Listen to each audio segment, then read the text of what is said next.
అత్యంత వెనుకబడిన ఆదిలాబాద్కు ఎయిర్పోర్ట్ ఇస్తే ఇక్కడికి పరిశ్రమలు వస్తాయి. తెలంగాణ రాష్ట్రానికే కాదు, పక్కనున్న మహారాష్ట్రకు సంబంధించిన వాళ్ళు కూడా ఇక్కడ టైగర్ రిజర్వ్ ఫారెస్ట్లు ఉన్నాయి. అభయారణ్యంలో పులులను చూడడానికి దేశం నలుమూలల నుంచి వేలాది మంది ఈ ప్రాంతానికి వస్తున్నారు. వాళ్ళు రావాలంటే కష్టమవుతున్నది. మనకి ఎయిర్పోర్ట్ ఉండాలి అని ఆలోచన చేసినాం. ఈరోజు మేము భూమి ఇస్తే రక్షణ శాఖకు సంబంధించిన రాజ్నాథ్ సింగ్ గారు సహకరిస్తామన్నారు.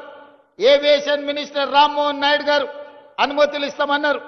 ప్రధానమంత్రి నరేంద్ర మోడీ గారు నిధులు ఇస్తామన్నారు.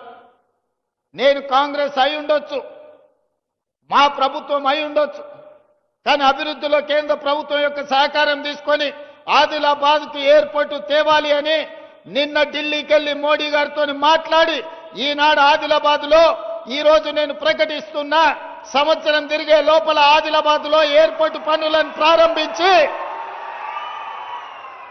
ఎర్ర బస్సు రావడమే కష్టం అనుకున్న ఆదిలాబాద్లో ఎయిర్ బస్సును దించి ఇక్కడ అభివృద్ధికి పునాదులు వేసి ఇక్కడ పరిశ్రమలను తీసుకొచ్చే బాధ్యత మన ప్రభుత్వం తీసుకుంటుంది.